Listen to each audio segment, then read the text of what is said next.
নমস্কাৰ সকলোকে জ্ঞান একাডেমি চেনেলটোৰ পুনৰবাৰ স্বাগতম কৰিছোঁ। পেপাৰত আজি এটা খবৰ প্ৰকাশ পাইছিলে, সেইটো আপোনালোকৰ লগত মই শ্বেয়াৰ কৰি দিব ওলাইছোঁ।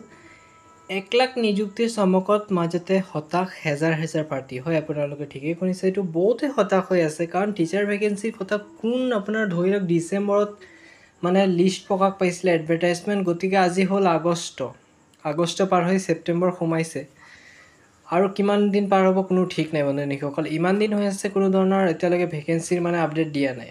এনেই এইবোৰ ভেকেঞ্চিবোৰ প্ৰকাশ পালে নহ'ব, এইবোৰ দিব লাগিব চৰকাৰে। বন্ধুসকল, এতিয়া চাব পৰা কথা মতে এতিয়া কৈছে যে আবেদনৰ 7 মাহৰ পিছতো প্ৰকাশ নহ'ল। হয়, তোমালোকে ঠিকেই কৈছে, 7 মাহ হৈ গৈছে, এতিয়ালৈকে কোনো ধৰণৰ আবেদন নাই। 5500 প্ৰাথমিক শিক্ষাৰ নিযুক্তি যোগ্যতা তালিকা।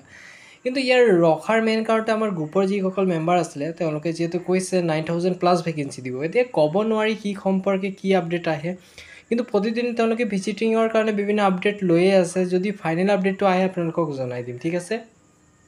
ইয়াত আৰু এটা কথা কৈছে, চাব পাৰিছে, বিজ্ঞাপন দিয়াই দায়িত্ব সামৰিলে শিক্ষা বিভাগে। 2 এদিনতে নথিপত্ৰ পৰীক্ষণৰ প্ৰক্ৰিয়া আৰম্ভ হ'ব বুলি মন্ত্ৰীয়ে কৈছিলে, কিন্তু এতিয়ালৈকে কোনো ধৰণৰ আপডেট অহাই নাই। অসম চৰকাৰৰ নিযুক্তিৰ চমকত মাজতে মানে তীব্ৰতা হ'বইতো বন্ধুসকল।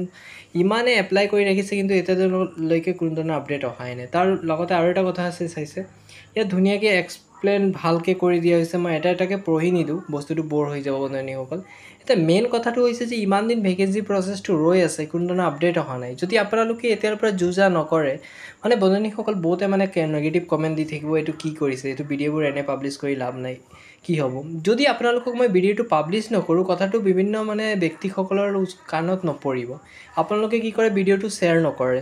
যদি শ্বেয়াৰ কৰে, তেতিয়া বিভিন্ন ব্যক্তিয়ে চাব পাৰিব, আৰু যাৰ ফলত কি হ'ব, এটা তীব্ৰ মানে প্ৰতিক্ৰিয়াৰ সৃষ্টি হ'ব, যি প্ৰতিক্ৰিয়াৰ ফলত মানে অসম চৰকাৰে হয়তো সিদ্ধান্ত অতি শীঘ্ৰে ল'ব। কিন্তু আপোনালোকে চুপচাপ যদি বহি থাকে, ভিডিঅ' চাই বোলে এনে স্কিপ মাৰি গুচি যায়, তেতিয়া কি হ'ব আপোনালোকে ভাবকচোন। যদি আপোনালোকে চাকৰি পাম বুলি ভাবিছে, তেন্তে লাগিব বন্ধুসকল। মই ডাইৰেক্ট কৈছোঁ, যদি নালগাকৈ ঘৰত বহি ডাইৰেক্টলি চাকৰি আহিম বুলি ভাবিছে, এইটো দূৰৰ কথা, ঠিক আছে বন্ধুসকল। গতিকে ভালকৈ যদি পাব বিচাৰে, তেন্তে ভিডিঅ'টো শ্বেয়াৰ কৰক বন্ধুসকল, আৰু নতুনকৈ যদি আপডেট আহে আপোনালোকক জনাই দিম। মুঠতে ভিডিঅ'টো শ্বেয়াৰ কৰি ৰাখক, যাতে বন্ধুসকল আপোনালোকে এই কথাটো বিভিন্ন পৰ্যায়ৰ মানুহৰ ঘৰতে মানে কথাটো শ্বেয়াৰ কৰি দিব পাৰে, যাতে আপোনালোকৰ মানে চাকৰিৰ প্ৰক্ৰিয়াটো অতি শীঘ্ৰে মানে নিযুক্তি প্ৰক্ৰিয়াটো সম্পন্ন হ'ব পাৰে, ঠিক আছে। ইমানকৈ সামৰণি মাৰিছোঁ। নেক্সট ভিডিঅ'ত মই বাকী আপডেটবোৰ আপোনালোকক দি দিম। যদি আপোনালোকে বিচাৰে, এই পেপাৰৰ এই স্ক্ৰীনশ্বটটো মই অলপ স্ক্ৰল কৰি দিছোঁ, আপোনালোকে ধুনীয়াকৈ লাহে স্ক্ৰীনশ্বট মাৰি ধুনীয়াকৈ পঢ়িব পাৰে। মই ধুনীয়াকৈ লাহেকৈ কৰি দিছোঁ, ঠিক আছে।